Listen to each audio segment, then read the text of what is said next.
This is a new installment of Low Profile, the show that stands at least 6 feet away from popular music. If you like this episode and want to know more about it, you can find related links and more at lowprofilepodcast.com.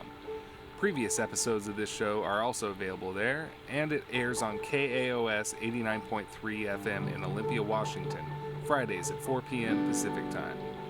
If you enjoyed this program, help out in one or more of the following ways. Follow at LowPro Podcast on Instagram and Twitter. Tell a friend. Share a favorite episode on social media. Leave us a nice rating and review on Apple Music or wherever you listen. You can also support the show at patreon.com/lowprofile, where I post exclusive goodies every now and then.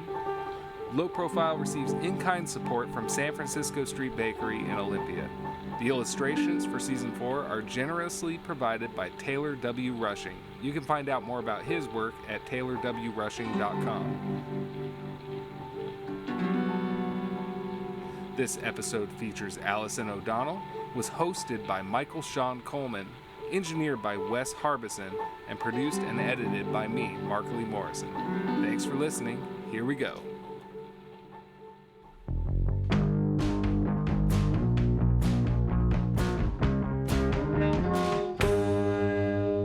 Hi, Mike. Hey, Mark. How's it going?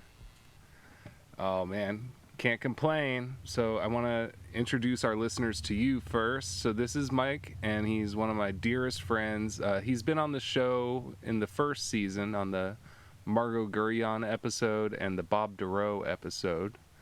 When you came out to do those season 1 episodes, you came to visit Olympia, you brought some music by a group called Mellow Candle.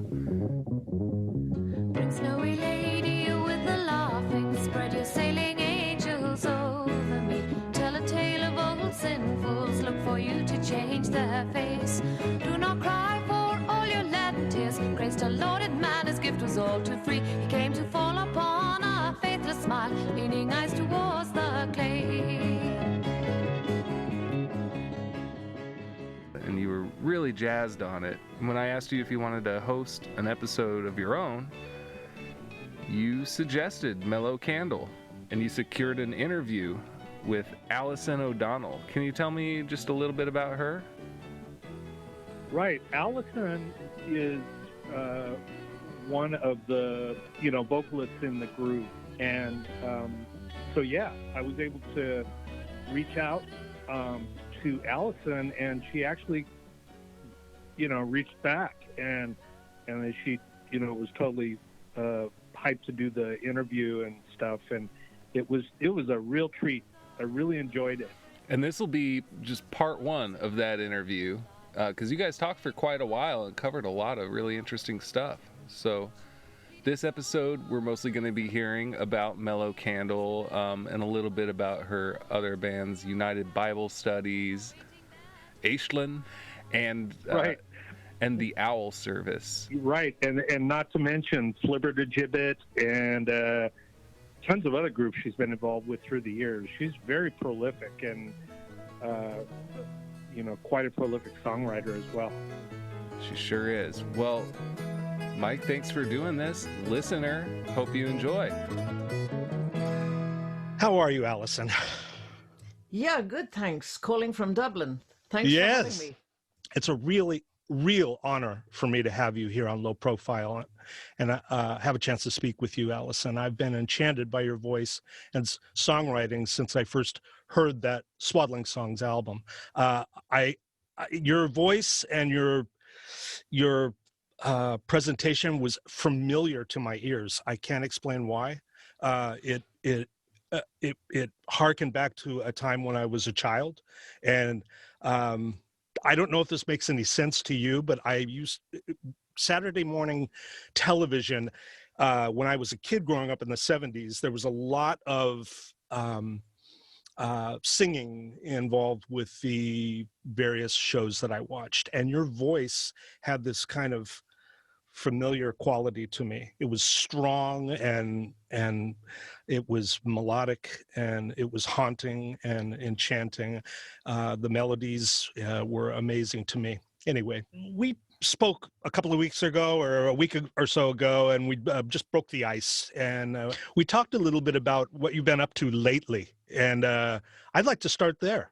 I once read that in the beginning of Mellow Candle, you didn't write much because, according to your quote, the band already had songwriters. Clearly, you had a change of heart and mind because you are a very prolific songwriter. What inspires you to write now? Well, I think, having, harking back to Mellow Candle, having, Clodagh and Dave as the songwriters there, I felt that I couldn't really compete with them.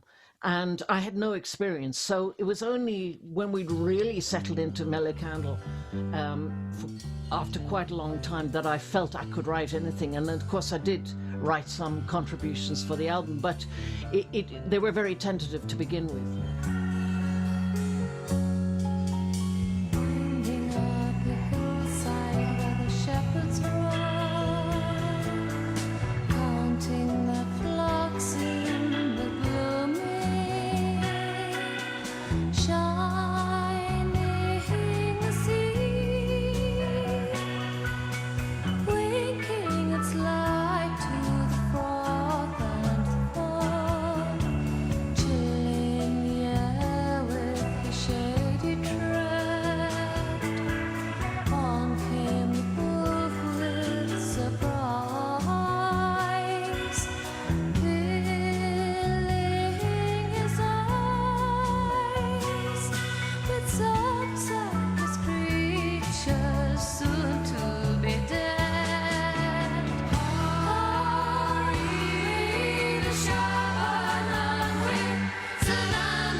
I really only started really getting into songwriting in a serious way from the sort of late 90s. And the last 20 years I've written a lot, but the last 10 years especially, I've written tons and tons. I think I just feel that it's coming much more easily to me now, and I'm my own person. I don't have to step out of anyone's shadow, and I can just do it all myself. I have my own little studio set up for the last 4 years. So, I can experiment now, and I can write away to my heart's content, and that's what I'm doing. You do that I'm just speaking from my own experience, my own life experience. As you grow older, or if you move forward on life's path, you seem to find, if you're fortunate, maybe you seem to find your own way, or you start to find your own spirit, your own voice, and it comes out in your art or your writing or whatever you seem to be, or whatever you do. Yes, and events, topics that are things that are happening in the world, and personal emotions and feelings due to certain events, they all play a great part, because in what I write, a lot of what I write is based on topics that I feel strongly about, or things that have happened to me. And you write from the heart. It comes out in a big flow. Yeah, absolutely. That brings me to my next question. Many of your lyrics have a dark element to them. They are very descriptive, human, earthy. Some are even funny. Is that an Irish tradition? Can you give us some words on that? Well, I guess that, in Ireland we have quite a dark history in some respects, because we were really governed elsewhere for many, many, many years. And, we've been through a great hunger and a lot of problems over the years, over several hundred years. And it comes out in the writing. I write a lot about the Great Hunger, or the famine as it's called. I write based on events that happened at the time. I'm very moved by that, because I think as there are, the diaspora, the Irish diaspora, there's millions of people in America who are descended from the Irish forebears. Yep, there you go. Exactly. And yourself included. That absolutely. Me too. They're big topics, and they're captivating, and they make the greatest stories and the greatest songs, and certainly you're part of that tradition. Um, could you tell us a little bit about your musical background, or do you come from a musical family, or? Well, not in my parents' generation. My father played the flute a bit, but really it was my grandparents, maternal grandparents. My maternal grandmother was a singer in her youth, and my grandfather and his two brothers were very famous conductors and composers in the sort of 1930s and 40s in the British army tradition. They were brought up in India, but they were brought up by their father, who had played traditional music as a child in the home in Galway, which is where they were from. And that I'm very inspired by them. That whole grandparents' tradition. I've written songs about them all, and they I feel them on my shoulder all the time, that they're urging me on. Right. That must feel good to know that they're right there with you at all times. You play a number of instruments. I believe I saw you playing harmonium on one of your live sets, a video that I saw on No, you're probably YouTube. thinking of the Shruti box, which is a lot easier. It's really just a drone box, a chordal drone box. But I play omnichord is the same thing, and I play a bit of percussion. But I don't really play an instrument. I play melodica, but anybody can. Kids learn it. Sure. I'm not really a musician. I've learned to play a few things to lay down basic tracks of things as a ground level sort of layer, and people will help me then to transform it into something else. And I sing a lot unaccompanied, where I don't need any instrumentation. But I have tried to catch up a bit, and especially for live gigs with United Bible Studies, who by the way are like a sort of crowd of heathens dancing around a dolmen.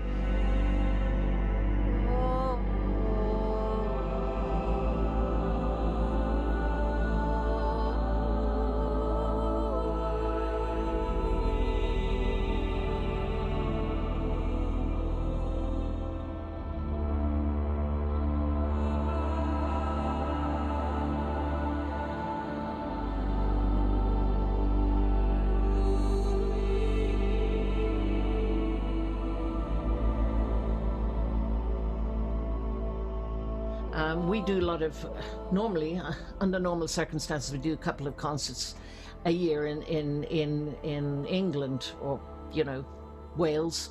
And, I do try and play a few things for that. But my musicianship at that level in terms of instruments is very basic. The people who I was in Flibberty Gibbet with years ago in South Africa, Barry Glenn made me a beautiful dulcimer, which was shipped over from Canada a few years ago, and I'm getting to grips with that now and then. That's not an easy instrument to play. I took some. Well, it's not too difficult. It's not as difficult as guitar, but it's so beautiful. And of course, Joni Mitchell used to play it. And, she did. I'm a great Joni Mitchell fan. I am too. I did write a song about her once called You did? Sleeping on Strange Pillows.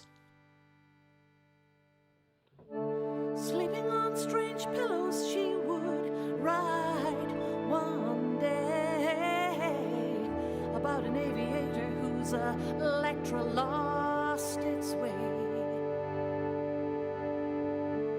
She could do just about every damn artistic endeavor.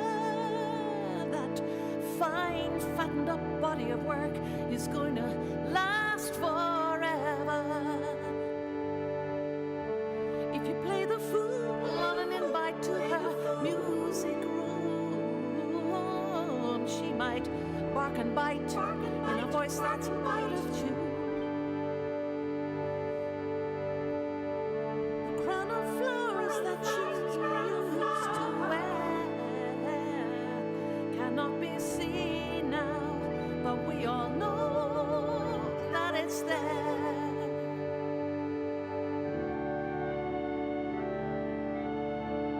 It's on one of my solo albums. That's fascinating. I'm going to have to dig in deep and find it. It's a line from Amelia. Oh, nice. That's one of my favorite songs. It's a great album. It is. God, that's a great album. Yeah. So yeah, harmonium. My hat's off to you if you think that the instrument isn't easy to play. I took a mountain dulcimer class once, and I just had to walk away. Maybe it wasn't the right time. I don't know, but I'm a drummer. I'm percussionist. So stringed instruments have always kind of confused me. I'm more drawn to melodious percussion instruments like piano or that kind of thing. If I can bang Well, I on it do with play a bit of percussion. I've got a whole range of a few easy, eggs and maracas. I've got the mellow candle maracas actually still, and triangle and a few things like that. Because I've got because I do a lot of cross genre music. Yeah. You have to have a good sense of rhythm. Absolutely. Tell me about this drum. There's a Celt frame drum called, is it Badron? Baron, yeah. And you have one and play one, I have don't you? two very good ones. The drum itself, I mean, it predates Christianity. It's an ancient instrument. And anyway. Yeah, there's tambours. I have a tambour, it's a massive thing, and it makes a huge sound. I've occasionally used it on United Bible Studies recordings because they're a very experimental group. So tell us about Graham Lockett, your collaborator. Yes, and a very good friend for many years now. Came to one of my gigs years ago, and we formed a good friendship, and we decided to make a record together in 2012. Ritual Echo put it out, and The Execution of Frederick Baker, and we just gelled, and we made a second one, which we put out, I think, last year, just digitally. We're waiting for a label. And that's called Five Forests. I'm really happy with both those albums. Graham is really totally dedicated musician, and he's also now part of United Bible Studies, which I'm very pleased about. So I've got him in two different places, which is really good. It just makes it all very easy to work with someone. He and I just get on like a house on fire. We always have, and we've made some very good work together, which we're both very pleased about. So you were responsible for bringing Graham into United Bible Studies, or yeah, well, he kind of fell into it, just by working with us. So that's how, United Bible Studies has had more than 200 floating members, and some stick around. Most just come in and out. It is a large group sometimes, and we get on well, and we contribute to each other's albums, and it works really, really well. Night breaks over, blackened lungs, insects come to call. You want to smell the devil's trumpet, but you dare not breathe at all.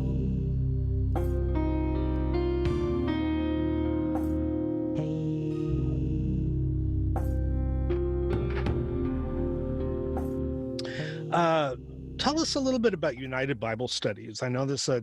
We were discussing this during our first conversation. I know you and Graham are involved. Who else is? Well, the Dom Cooper, who's living in America now, he was with the Owl Service. San Diego, so right? Yeah.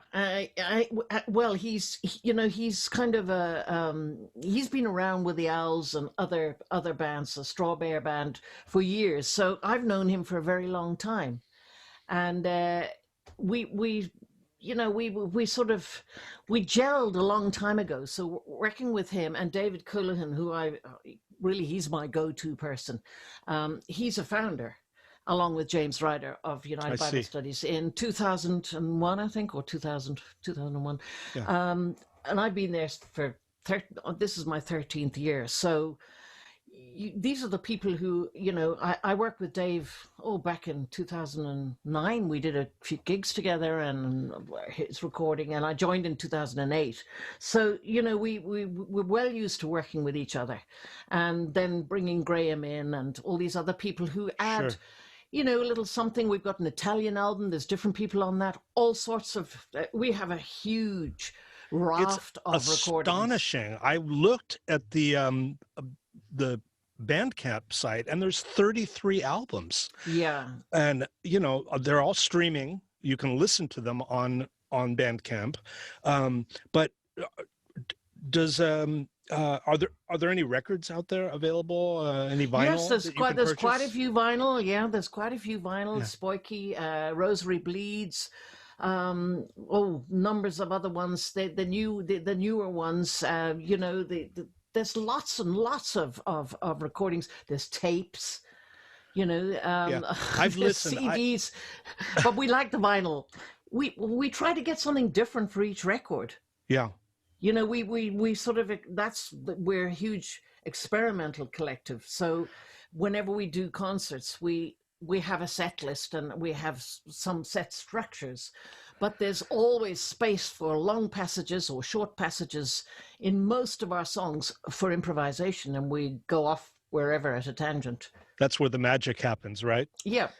I'm assuming that you're collaborating from various locations around the globe. You mentioned that one of the members. Well, none of us live in the same place. No. Yeah. So we've got two in Ireland, one in America, and one in England.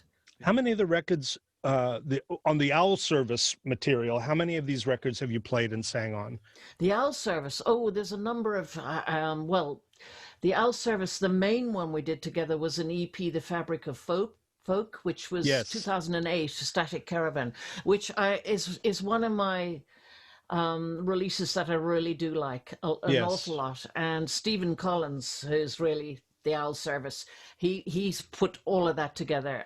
Another great friend of mine who I've known for a long time. And, there's some original songwriting on there, and there's a couple of traditional songs as well. And it's a piece of work I'm very happy with. I think it's beautifully produced and wonderfully played. I listened to The Wooden Coat. That's a song I love, actually. And Beautiful.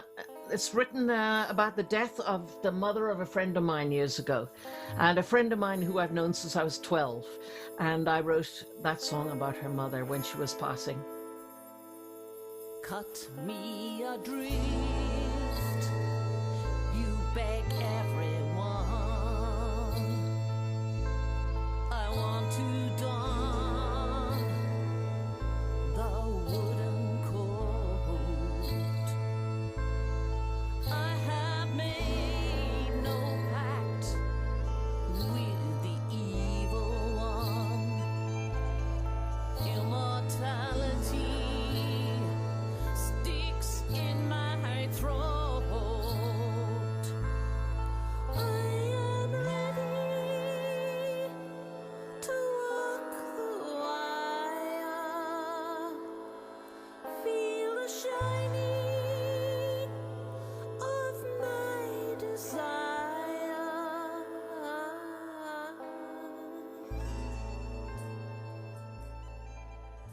Now, I saw some performances with younger folks playing some Mellow Candle material. There was a performance you did where you were performing Heaven Heath. Was that the Owl Service? Yes, that was a version of them. We did do that song because they asked me if I wanted to do it, and I feel I can't really say no when people really want to do these songs. I don't really want to go there with the Mellow Candle stuff live, but I do, and I have on a number of occasions. And I can't say that I do enjoy it in the end. It just, I have mixed feelings about it. But usually if somebody really wants to do it, I will certainly not go against that because I think it's very churlish. So, I have done it on a number of occasions. That and Messenger Birds. I've sung Messenger Birds quite a few times. I watched I didn't realize you'd done it a number of times. And it's very high, let me tell you, it's high.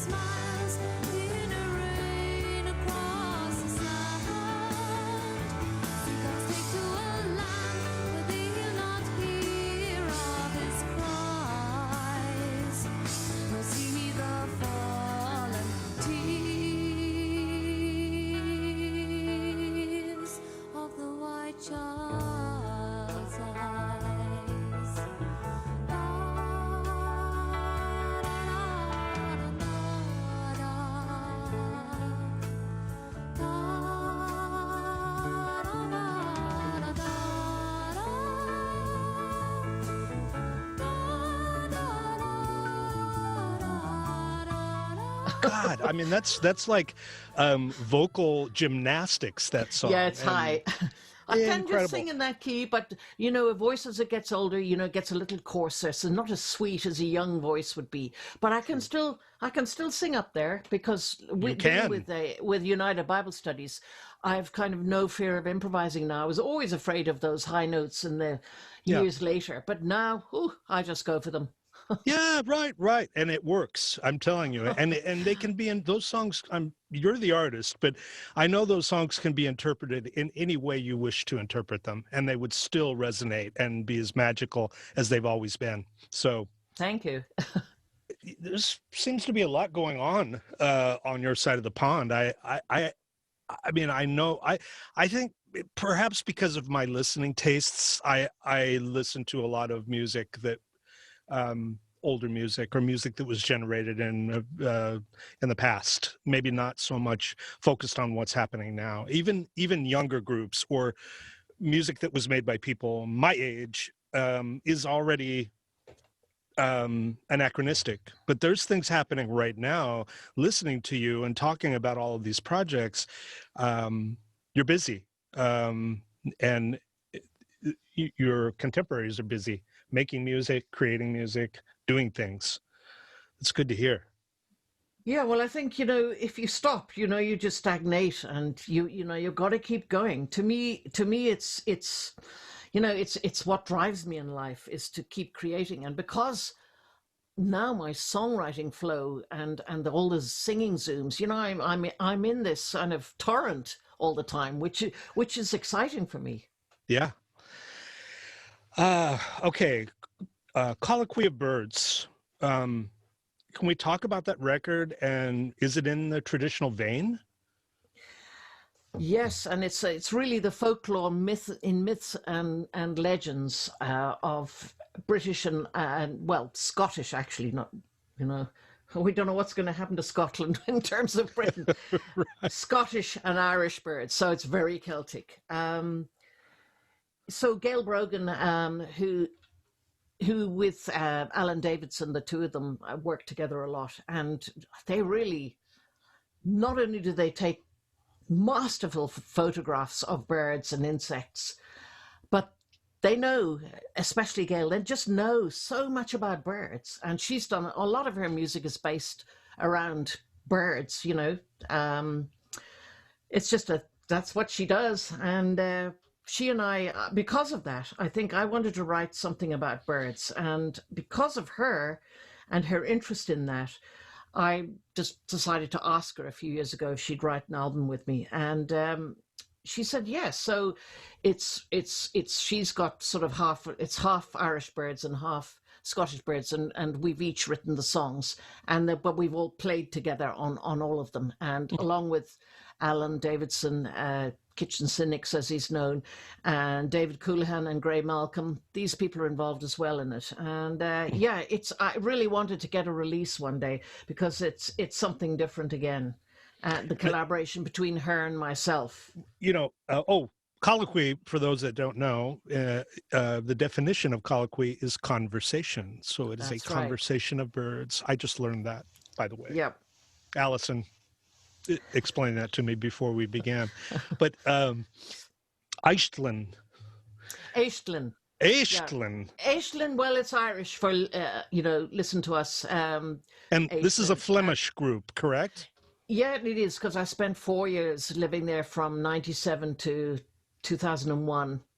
And I did a lot. I decided to just throw myself into music. I played in a duo for a while. I did some theatrical work, and where I was, building up my stagecraft. And I joined up with some Flemish musicians, Philip Missoura, who I mentioned earlier. I went to meet him, and we played a few things together, and we got on really well. So we decided to form a band, and there were a couple of others, Wim Poesen, Yannick Donkersloot, and Guido Picard, who's a wonderful musician too.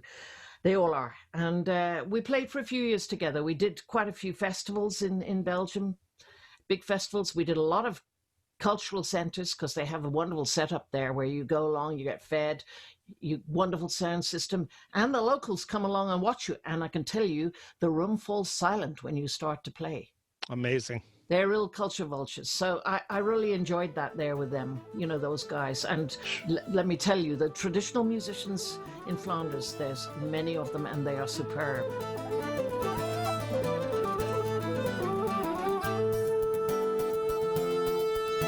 They shouldn't have lived together, but they couldn't live apart. Divided by the head and ruled by too much heart. They often used to dance on the edge of borderline, smooching in the silence, juggling all the time. All the time. All the time. Does the group have any new material, anything out currently? Not that group, no. No, when I came to live back in Ireland in 2001, I commuted back to play with some girls in a band called Udo. There were 4 of us singing unaccompanied in French, Flemish, and English.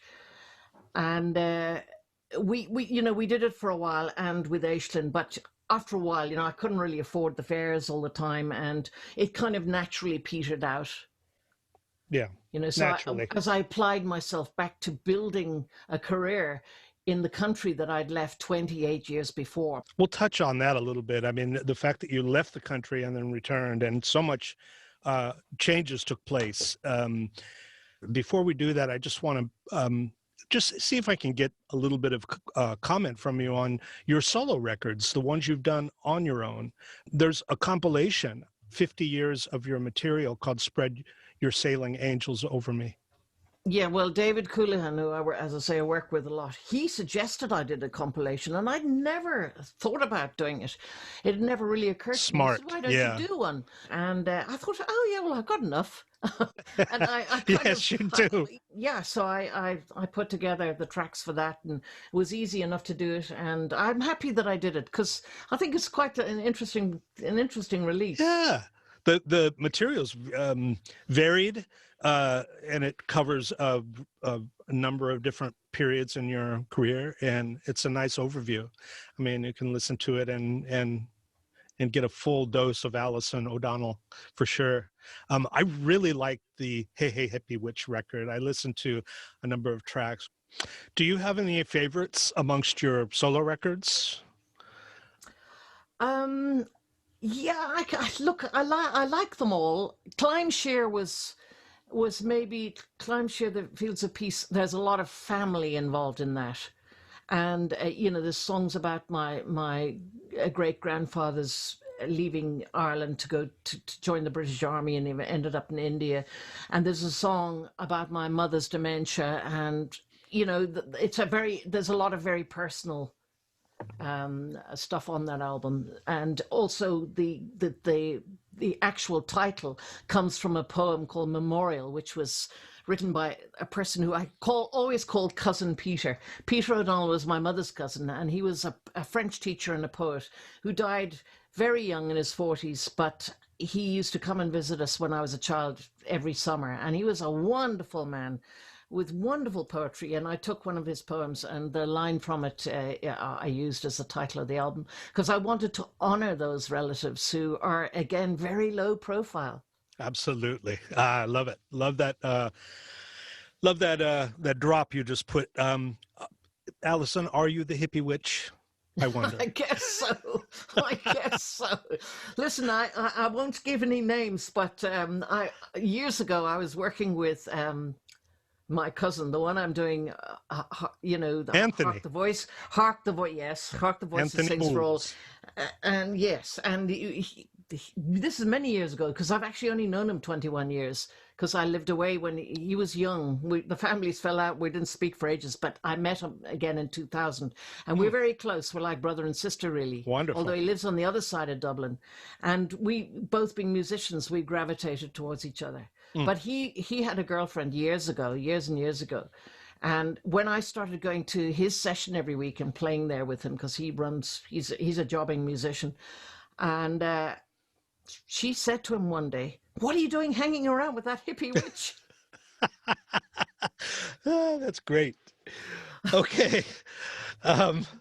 Oh, I know. I had a question for you. Do you have any suggestions or advice for musicians who are doing DIY distribution or promotion? I know you do a lot of that yourself. When we spoke initially, I asked you, do you have any technical background? You're managing your websites, you're promoting your own material? Any idea or any rather suggestions for anyone that's doing the same? Well, look, if Musicians. I can learn the tech, anyone can, because tech comes, not easily to me. And I had to learn how to record through using Reaper, which is very basic. But, I've learned to do all of that and to set up my Bandcamp and website myself just through trial and error and lots of hard graft. There's lots of hard graft in the admin. Absolutely. It's often very dull and boring, and you're plodding along, just inputting material and just proofreading all the time. Proofreading. I try to proofread everything. There's a lot of boring work in admin, but it has to be done. And if you don't have a manager, you do it yourself. That's right, you do. Another question. I noticed that you seem to have a penchant for masks, and a number of video pieces that I've seen and whatnot, you're wearing these masks. It takes a special kind of person to pull a mask off. You can do it. Can you tell us a little bit about the masks? Well, I think because I'd, particularly in South Africa, I'd learned about stagecraft because I was doing theatrical work. And, I kind of carried that on into Belgium. And then certainly when I came back to Ireland, I thought, well, I've got to keep all this going. So the masks became something that I felt, I think audience love it because it's kind of, they don't know what to expect. And, I can remember doing a gig years ago with the United Bible Studies, and, I put on this mask and I did this traditional song, but I did this sort of hideous bird cackling in the middle. And, one of the women in the audience screamed, threw up her hands. And I thought, well, that's the desired effect, Absolutely. It's like,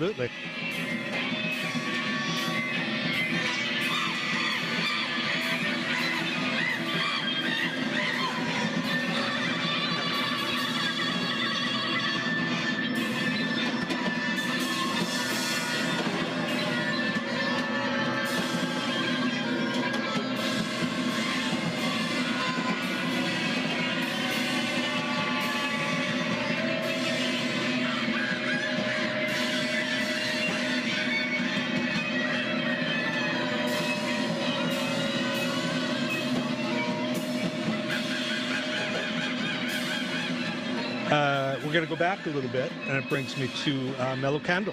For those of you that are not aware, Mellow Candle made one record, 1972. It's an absolute masterpiece. I re-release. I now own a copy on vinyl, but I'd like to know about how this all began, and if we can go back to Holy Child Convent School and the inception of the group. Can we talk a little bit about that? sure. Clodagh was, she was able to manage the academic side as well. I really was a bold as brass child. And I was only interested in three things at school. That was art, games, and music. And the music came first. So we did some do ron type of things, and Helen Shapiro and soul sort of. We're talking about material. like what, 1962, 1963? Yeah, 63 and 4, 5. We were doing sort of soul stuff, but we were also doing her compositions, which she'd written, and we used to go to a music room most days at lunchtime, and you had to hire them, but we were always given one by the nuns, and I think they really wanted to encourage us. I think they realized that we were very creative and that they should actually run with it. And they Interesting. It's to their credit that they did, that they encouraged us. That the nuns were supportive of what you were doing creatively. They were. I mean, look, I was very naughty and I was always getting in trouble. But, they did support that because I think they realized that was we had this ambition to do something with it, and that we were going to do something with it. Right. That it wasn't just a fleeting fad, a passing fancy. Absolutely.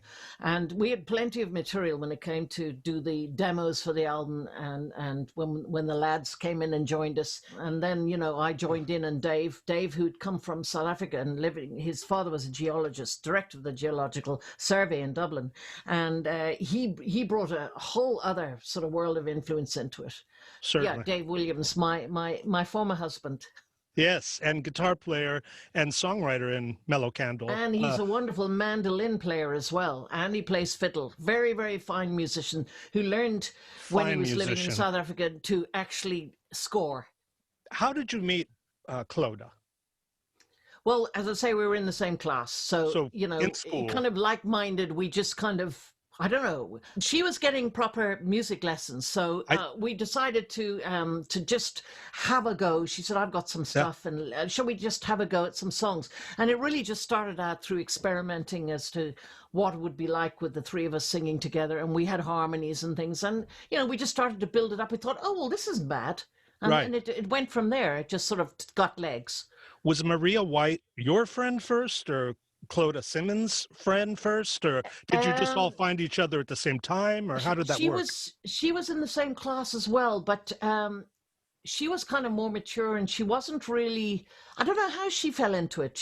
I think she just expressed interest, but she didn't have as much of a musical bent as we did. And of course, later on, she dropped out after the single. We you know, she dropped out of the whole thing. She really wanted to pursue a different kind of life. Sure. But at the beginning, she was there, and I've still got tapes from that time. Clodagh really kind of, she had written, we'd made these tapes, reel-to-reels, and she had sent them off to a lot of different people. And Colin Nichol came back via Radio Luxembourg, and he liked it, and he ran with it. He was the one who arranged that whole setup with Simon Napier Bell and you know, the orchestra and the Breakaways backing group, who were better singers than we were. It was unprecedented for young girls from Ireland to be like working with this top shelf producer. A single came out of that relationship, that business relationship, Feeling High, backed with Tea with the Sun. It was a 7-inch single.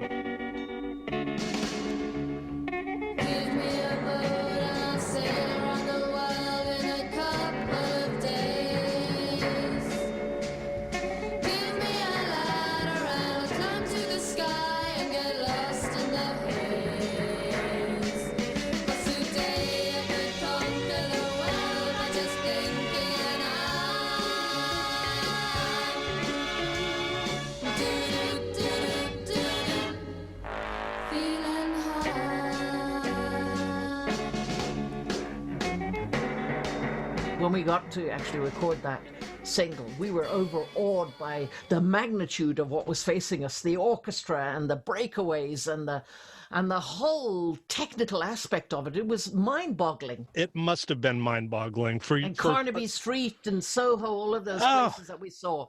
We were just young girls from Ireland, so it was really something magical for us.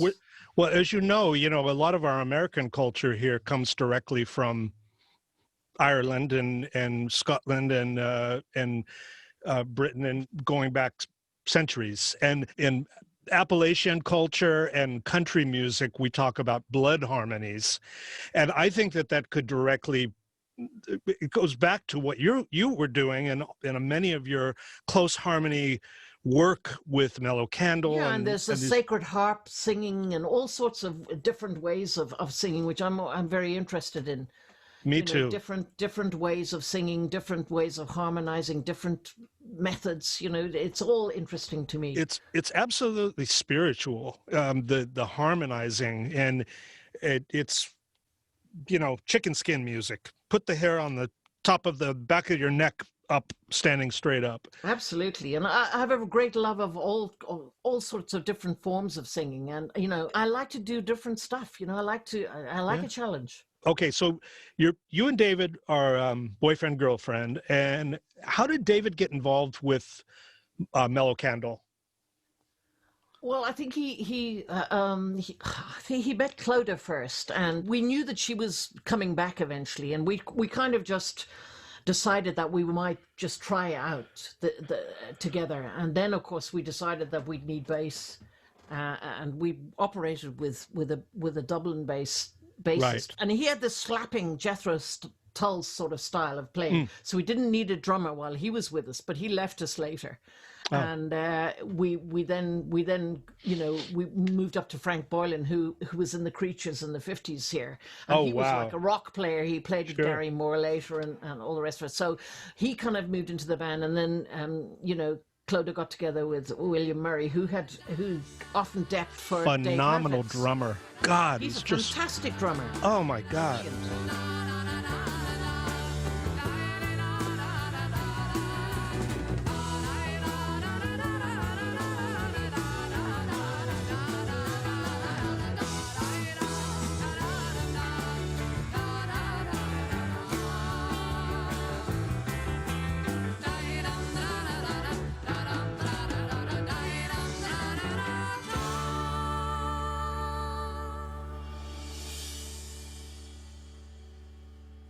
Is William Murray still with us? Is he living? No, he died a long time ago.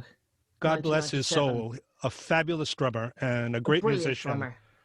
Yeah, he sadly he didn't live beyond his mid to late 40s. It's very sad, but he did a lot of great work. He used to dep for Dave Mathis, and I think he's on one of the BBC recordings with Sandy Denny. And he was great fun at the time to be with in a band. I'm sure. And technically so adept. Oh, incredible. The technical ability. And he later became a photographer, which he was also very good at. Oh, wow. Well, that makes sense.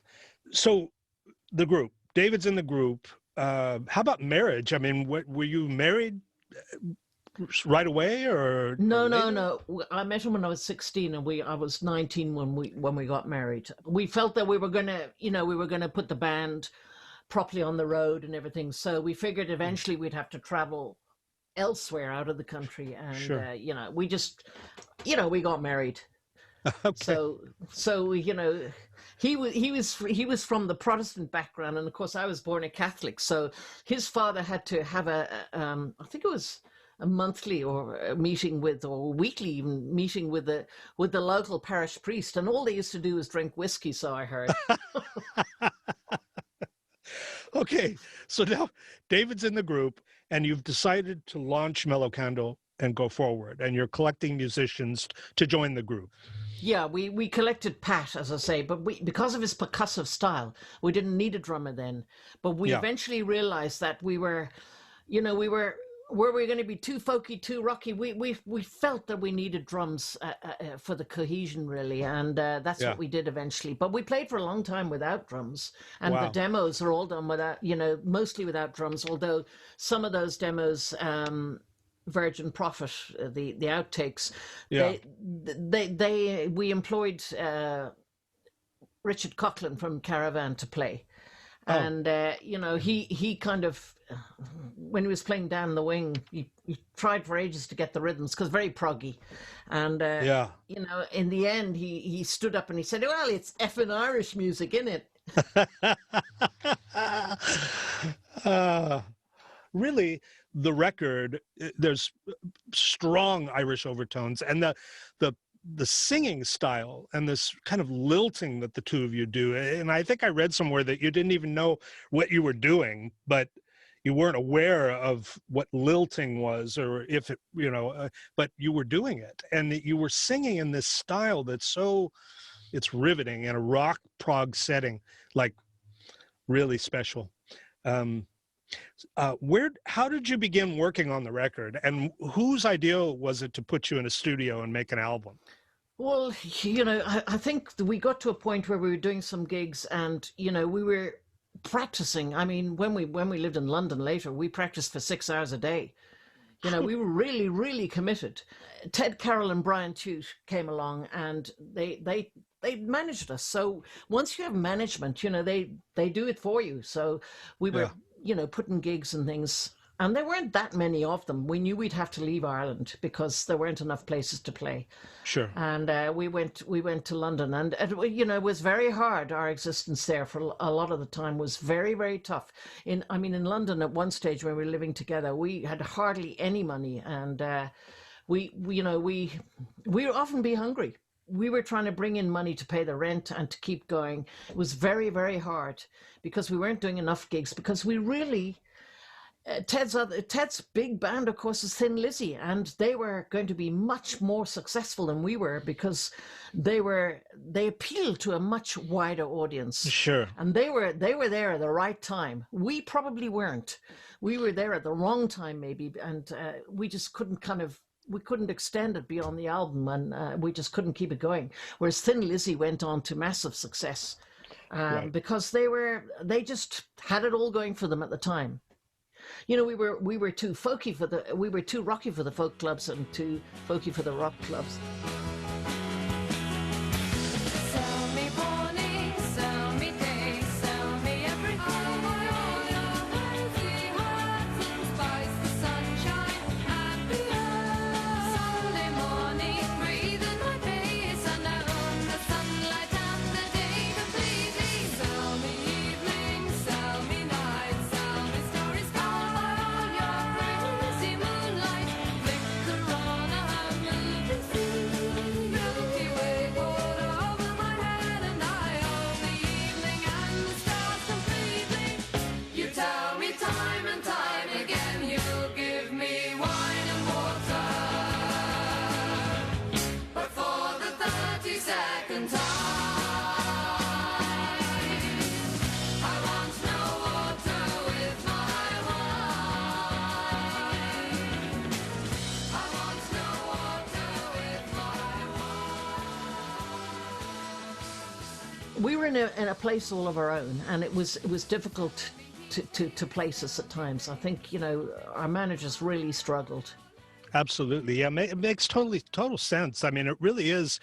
Even now, you listen to the recording, and it exists in a world of its own. It's even within contemporaries of that time, that were in the folk realm or in the psych realm or the prog realm.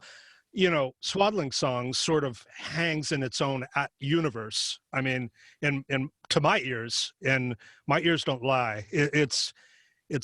It has its own world, so to speak. And Yeah, well, it did for us then too, and we knew it was good, and we knew we had to do something with it. But you know, at some point, you know, there's an overwhelming brick wall in front of you. You got to make a and you buck. you can't break through anymore, and you know, it just disintegrated eventually because we couldn't make it go where we wanted it to go. Yeah. And you know, it's just one of those things. It was unfortunate, and it's really sad in a way, but you know, it's become a cult thing since. Oh yeah, true. Did you have any fans in the music world, musician fans? I mean, was Phil Lynott a fan, or Oh yeah, I mean, Phil was out. You know, came round to our wedding, and we played our wedding night. Yeah. Our wedding day, we went and played a gig in the stadium, the National Stadium in Dublin, with Thin Lizzy. Yeah. And wow. you know, That must- my father-in-law what a gave gig. us a very expensive bottle of champagne, and it was passed around. I had one sip; it was all gone by the other people. You know, but it was a great gig. We played with them on that gig because we were all in the same management stable. So you know, we did a few gigs with them. Yeah. But that, you know, it was Phil was a good friend, and of course Clodagh ended up playing on Shades of Blue Orphanage, and you know. Yeah, I read that. Work for my daddy, oh.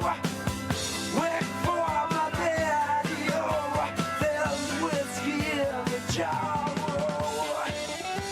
But there were a lot of eclectic people around, I'm sure, around the UK music scene at the time that maybe would have been fans or understood where you were going with your sound. I think if circumstances had been different, you know, who knows what could have happened. These things are like you. If you're somewhere with the right everything, except you're in the wrong time, maybe to do it. You know, it just doesn't work. And you know, Dave and I later on after that, when it was all disintegrating, we all, you know, drifted apart. He and I were still temping, and we decided we had to leave because we were at one stage we were homeless. I can remember we slept for 3 nights. I can't remember whose flat it was, but we were sleeping under newspapers. Oh, 'Cause wow. there was, we were really cold. It was Yeah. a 3-day week in London, and it was really miserable. And we thought, God, Oh, no, we wow. can't stick any more of this. Yeah, So we that's went back tough. to Ireland briefly, and then we went to South Africa because David was born there. So once you are born in South Africa, you're able to go there. And let me tell you, Residency.